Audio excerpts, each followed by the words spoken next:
Hi, my name is Alex Bush, and in this study, my colleagues and I used a statistical method to understand how macroinvertebrate assemblage structure could be recovered using replicate DNA metabarcoding.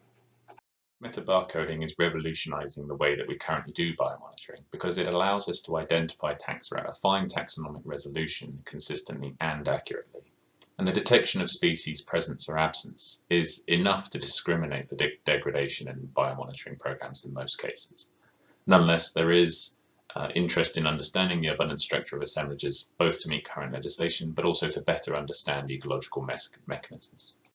At a conceptual level, it is possible to understand the detection of individuals within a community as a fixed probability. And that probability is then conditional on the total number of individuals present at that site. The consequence of that is that we can then observe changes in the frequency of detection and infer that those changes have resulted from changes in the underlying abundance rather than changes in the detectability of those individuals. And so where we see a higher frequency of detection, we can infer that that population has increased in size.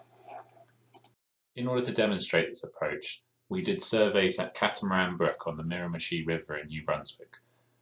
In each month, we sampled 30 cages. These cages were split between closed cages that excluded fish as predators and those that were open but left as controls. And by repeating over the monthly samples, we then also captured seasonal dynamics.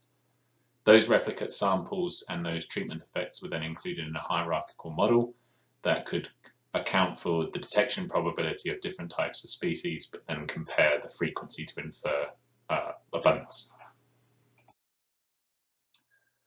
As expected through many of these studies, we saw a large difference in the biodiversity that we can observe through DNA methods as opposed to traditional approaches.